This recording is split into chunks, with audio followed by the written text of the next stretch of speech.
Hi friends, welcome back to our channel. It's me തേഴ്സ്നി. നമ്മൾ ഇന്നൊരു ഈവനിങ് വ്ളോഗായിട്ടാണ് വന്നിട്ടുള്ളത്. നമ്മൾ ഈവനിങ് ടൈമിൽ ജസ്റ്റ് ഒന്ന് പുറത്തിറങ്ങിയിട്ടുണ്ടായിരുന്നു. അപ്പോൾ എന്തൊക്കെയാണ് വിശേഷങ്ങളെന്ന് കാണാം. അപ്പോൾ അതേ നമ്മൾ ഫസ്റ്റ് തന്നെ പോയിട്ടുള്ളത് ചായ കുടിക്കാനായിരുന്നു. അതിന് മാലറമ്പുള്ള മലയോരം എന്നുള്ള ഒരു ന്യൂ സ്പോട്ടാണ് കേട്ടോ. ഇപ്പോൾ പുതിയതായിട്ട് വന്നിട്ടുള്ളതാണ്. അത്യാവശ്യം തിരക്കും ഉണ്ടായിരുന്നു. അവിടേക്കാണ് നമ്മൾ പോയിട്ടുള്ളത്. അവിടെ നല്ല പാറപ്പുറത്തൊക്കെ ഇരുന്ന് ചായക്ക് കുടിക്കാൻ അറ്റ്മോസ്ഫിയറൊക്കെ കണ്ട് അടിപൊളിയെന്ന് പറഞ്ഞാൽ അടിപൊളിയാണ്. പിന്നെ അവിടുത്തെ സർവീസ് ചെറുതായിട്ടൊന്ന് മോശമാണ്, കുഴപ്പമില്ല, അതെൻ്റെ ഒരു ഒപ്പീനിയനാണ്. പിന്നെ ഫുഡിൻ്റെ കാര്യത്തിലും ഓവർ എക്സ്പെക്റ്റേഷനൊന്നും എനിക്കില്ല കേട്ടോ. ഒരു ഓക്കെ, കുഴപ്പമില്ല, അത്രേ ഉള്ളൂ നമുക്ക് പറയാൻ പറ്റും.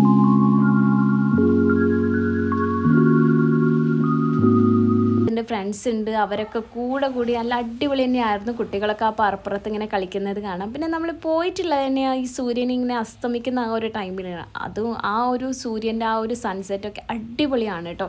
അവിടെ നിന്ന് ഇങ്ങനെ സൂര്യനെ ഇങ്ങനെ കാണാൻ വേണ്ടിയിട്ടൊക്കെ അടിപൊളിയായിരുന്നു. നെക്സ്റ്റ് നമ്മൾ പോയിട്ടുള്ളത് മാർക്കറ്റ് സിറ്റിയിലോട്ടാണ്, പെരിന്തൽമണ്ണയുള്ള. നമ്മൾ പോയ ദിവസം എന്ന് വെച്ചാൽ റിപ്പബ്ലിക് ഡേ ആണ്. അവിടെ അത്യാവശ്യം തിരക്കുണ്ടായിരുന്നു. പിന്നെ നമ്മൾ കുറച്ച് നേരം മാക്സിലും സുഡിയോയിലൊക്കെ കയറി. അവിടെ ഒരു പ്രോഗ്രാമൊക്കെ നടക്കുന്നുണ്ട് കേട്ടോ. ഒരു ന്യൂലി ഇൻട്രൊഡ്യൂസ് ചെയ്യാണ്, എന്തോ ഒരു ലോഞ്ച് ചെയ്യുന്നുണ്ട്. അതിൻ്റെ എന്തോ ഒരു അഡ്വർടൈസ്മെൻറ്റും കാര്യങ്ങളൊക്കെയാണ്. പിന്നെ ദേ ഹിസു സ്റ്റുഡിയോന്ന് അവൾക്ക് വേണ്ട പ്രൊഡക്ട്സ് ഒക്കെ എടുത്തിട്ട് അങ്ങോട്ടും ഇങ്ങോട്ടും ഓടി കളിക്കുന്നുണ്ട്. പിന്നീട് നമ്മൾ ഷോപ്പിംഗ് ഒക്കെ കഴിഞ്ഞ് നമ്മൾ വീട്ടിലോട്ട് തിരിച്ചു പോന്നിട്ടുണ്ടായിരുന്നു. നമ്മൾ പോരുന്ന വഴിക്ക് ജിലേബിയൊക്കെ മേടിച്ചിട്ടുണ്ടായിരുന്നു. അത് വീട്ടിലെത്തി കഴിച്ചു. അപ്പോൾ ഇത്രയുള്ള വീഡിയോ. നെക്സ്റ്റ് വീഡിയോ ആയിട്ട് വീണ്ടും വരും. ബൈ.